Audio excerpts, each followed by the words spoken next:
मध्ये हर या ठिकाणी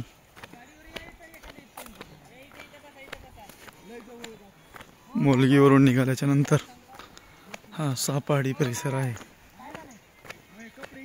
बडवानी ते गोरा कॉलनी इथपर्यंत पहाडी परिसरच असतो।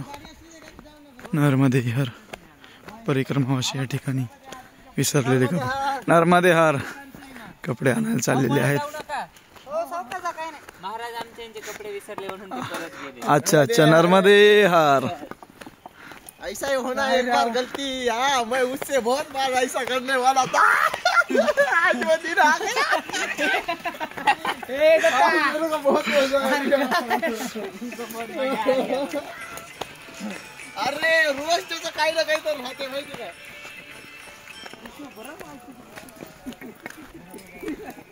आज त्या दिवशी दंड विसरला का मला गाणं सांगितलं, दंड विसरला सांगायचं नाही बरं का। मी पुढे गेले या ठिकाणी तुम्ही बघू शकता एक छोटीशी नदी वाहते। म्हणजे अशा अनेक नद्या मैयाला मिळालेल्या आहेत। जवळपास कमी ते कमी जास्त ते जास्त सांगायचं झालं तर ऋषी महंत साधू संत सांगतात की मैयाला 999 नद्या मिळालेल्या आहेत। आणि मैया म्हणजे मैयात आंघोळ केली की 1000 नद्याची आंघोळ केल्याचं फळ मिळत असतं। म्हणून अशा परिक्रमा करत असताना अनेक नद्या भेटलेल्या आहेत। ज्यावेळेस सर्वात पहिली नर्मदा परिक्रमा जर कोणी केली असेल तर ते मार्कंडे ऋषी आहेत। मार्कंडे ऋषींनी सर्वात पहिली परिक्रमा केली होती आणि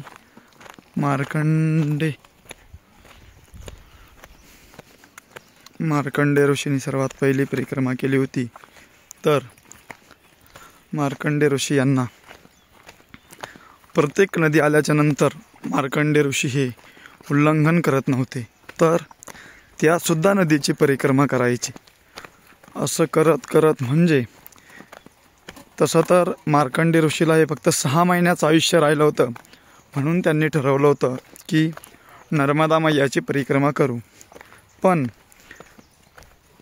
संकल्प सोडल्याच्या नंतर आणि परिक्रमा सुरुवात केल्याच्या नंतर परत त्यांना अशा नद्या भेटल्याच्या नंतर त्यांनी परत ठरवलं की प्रत्येक नदीला परिक्रमा करायची।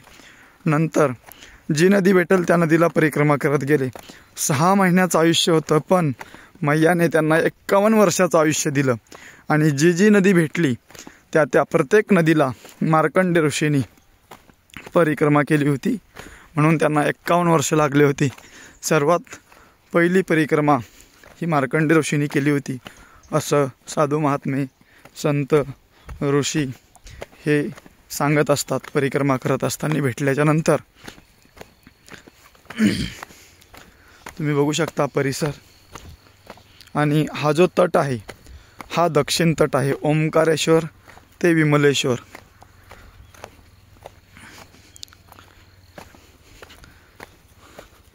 नर्मदे हर।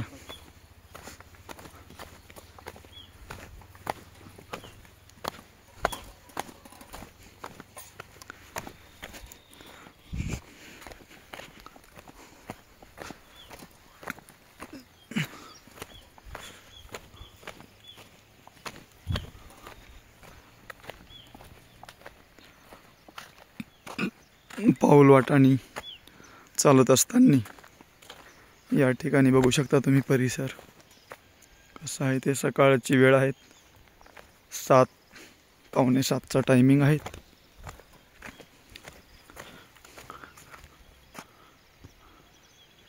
या ठिकाणी हा रस्ता आहे बघा। नर्मदे हर नर्मदे हर पहाडी परिसर आहेत। या ठिकाणी चालत असताना नर्मदे हर मोलगी या ठिकाणाहून निघाल्याच्या नंतर बिजरी गव्हाण या ठिकाणी आश्रमात आल्याच्या नंतर बघू शकता तुम्ही त्यांची देवपूजा अति सुंदर आकर्षण केलेलं आहे। या ठिकाणी आश्रम आहेत, सर्व परिक्रमावासी आहेत। या ठिकाणी आश्रम बघू शकता। या परिक्रमावाशी सकाळ सकाळी चहा घेत आहे. नर्मदे हर.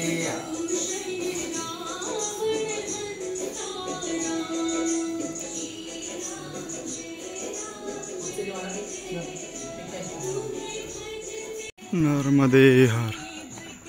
या ठिकाणी बघू शकता तुम्ही त्या आश्रमामध्ये बिजरी गव्हाणला चहा पाणी झाल्याच्या नंतर परिक्रमावाशी निघालेले आहेत. हा रस्ता आहेत बघा.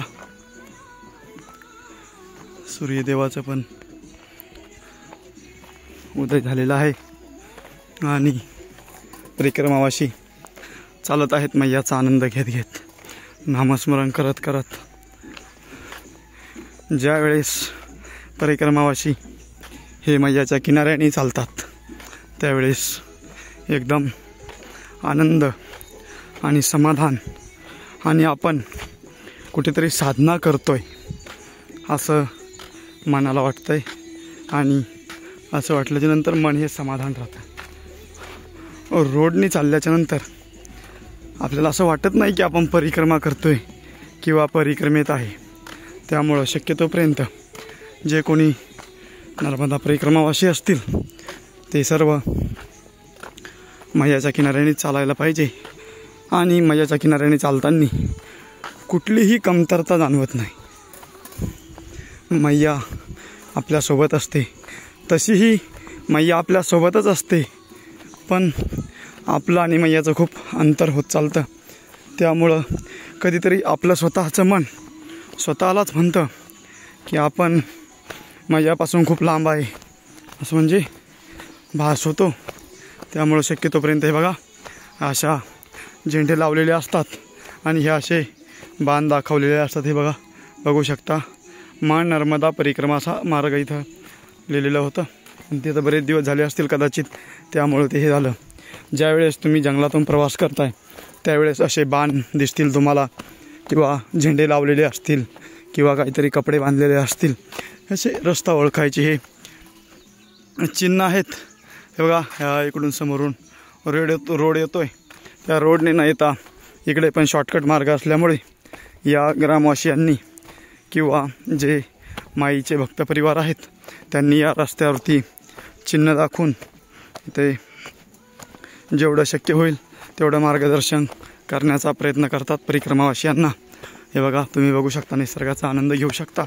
खूपच मनमोहक निसर्गरम्य नयनरम्य वातावरण आहे आणि त्या ठिकाणी आपण चालताना सुद्धा मैयाचं नामस्मरण करत चालत असतो किंवा श्रीगुरूंनी दिलेल्या मंत्राचा जप करत चालल्याच्या नंतर मनाला एकदम प्रसन्न आनंद, आपण जे म्हणतो सुख समाधान, हे कुठं असतं तर हे देवाच्या सहवासात, संतांच्या सहवासात, त्यांच्या जवळ आसपास कुठेतरी राहिलो तर त्यावेळेस आपल्याला मनाला समाधान वाटत असतं. बघू शकता तुम्ही निसर्ग कसा आहे आणि या ठिकाणी आपण चालतोय. चालत असताना खरंच मनाला मनमोहक असं दृश्य आहे आणि विशेष म्हटलं म्हणजे कुठल्याही गोष्टीची आठवण. आज तर एक जर विचार केला तर आज वर्षातून येणारा खूप मोठा सण आहेत आणि त्या सणाच्या दिवशीसुद्धा आपण या ठिकाणी मनमोहक दृश्याचा आनंद घेतोय निसर्गाचा आणि मैयाचं भजन नामचिंतन करत चालतोय. पाठीमागे बघू शकता हा रस्ता आहेत या ठिकाणी चालताना खरंच. आणि बघा इथं समोर एक आश्रम आहेत. आपण कल्पनासुद्धा करू शकत नाही की एवढ्या जंगलामध्ये पहाडामध्ये आश्रम असेल किंवा आपली चहा पाण्याची व्यवस्था होईल. बघा या ठिकाणी तुम्हाला दाखवतोय मी आश्रम. हे बघा बघा किती विशेष आहे. या ठिकाणी चहा पाणी नाश्ता विचारतात.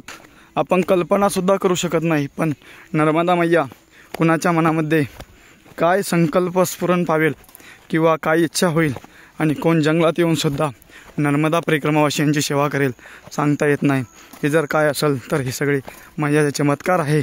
आणि आपण जे म्हणतोय तुका म्हणे माझे तुम्हा संतावर योजे, असं जर कधी केलं तर कुठलीही चिंता आणि काळजी राहत नाही. बघा आपण फक्त चिंतन करत राहायचं.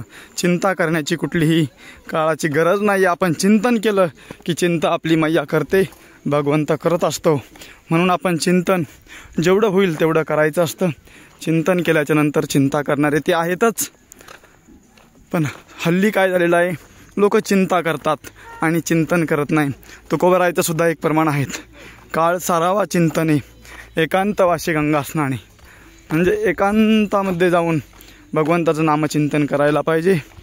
भगवंताचं नामचिंतन केल्याच्या नंतर भगवंत आपल्याला सहकार्य साथ देत असतो. बघू शकता तुम्ही आता या ठिकाणी नर्मदे हर नर्मदे हर. खरंच जे कोणी मैयाची परिक्रमा करण्यासाठी इच्छुक असतील त्यांनी खरंच हा व्हिडिओ बघून परिक्रमा करणं गरजेचे आहेत. माहिती होत चालते. बघा इथे बाबाजी आहेत. नर्मदे हार.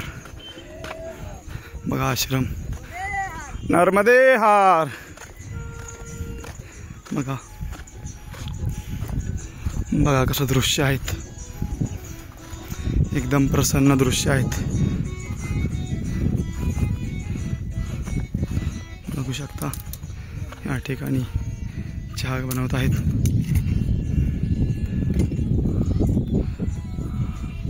नर्मदे हार या ठिकाणावरून निघाल्याच्या नंतर हे बघा हे परिक्रमावासी येत आहेत.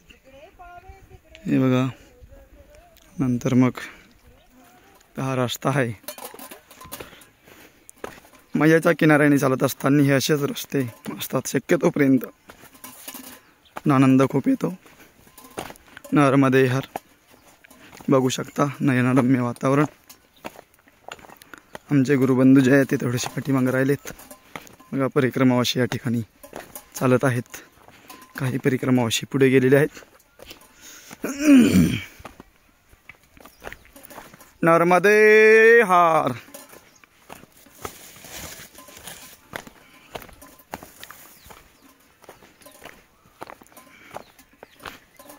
मैया प्रत्येकाला सांभाळून घेते.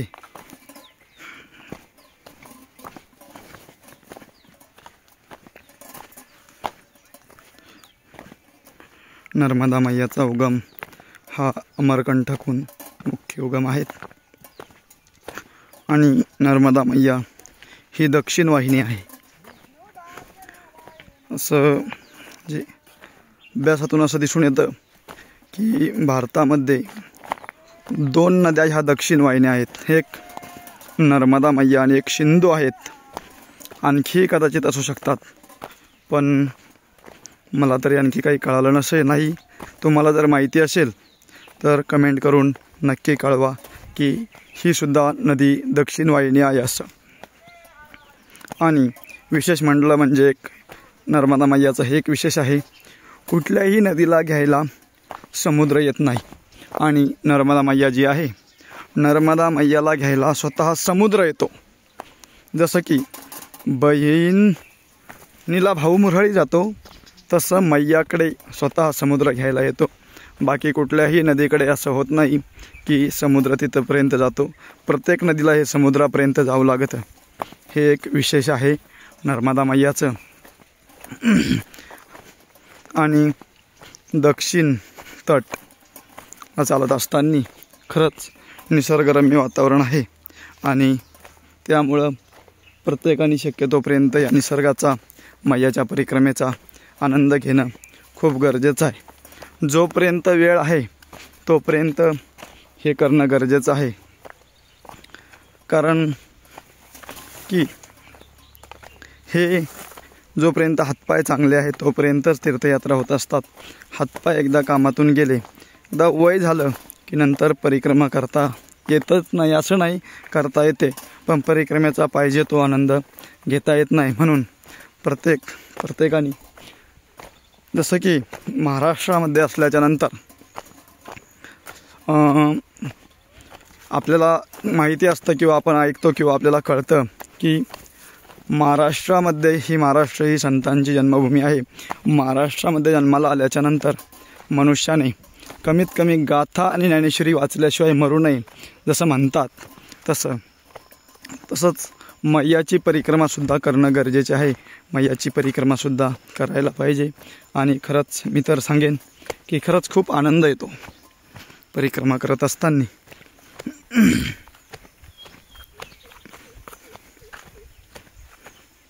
नर्मदे हर, नर्मदे हर. मैयाची परिक्रमा करायला पाहिजे. मैयाची परिक्रमा कुणी करावी तर प्रत्येकजण करू शकतो. मैयाची परिक्रमा करायला असं काही बंधन नाही. जसं की संतांनी सांगून ठेवलेलं आहे, या रे लहान थोर याती भलते नारी नर. अशी कुठलीही अट नाही की यानेच करायला पाहिजे किंवा त्यानेच करायला पाहिजे. प्रत्येकजण मैयाची परिक्रमा ही करू शकतात. हे बघा, या ठिकाणी आत्ता आपण जो शॉर्टकट रस्ता किंवा जंगलाच्या रस्त्याने आलो होतो असं, तर त्या ठिकाणी मला असं वाटतंय तर या ठिकाणी रोड दिसत आहे. बहुतेक हा रस्ता या ठिकाणी तर रोडने जावं लागणार आहे परिक्रमावासियांना. तर बघू शकता तुम्ही, त्या ठिकाणी पण एक झेंडा लावलेला आहे बघा. हे बघा, म्हणजे या रस्त्याला चालताना परिक्रमावासी भटकू नये म्हणून हे सगळे चिन्ह दाखवलेले असतात. त्यामुळं प्रत्येक परिक्रमावासियांनी आनंद घेणं खूप गरजेचं आहे. मैयाची सेवा करणं खूप गरजेचं आहे. नर्मदे हर.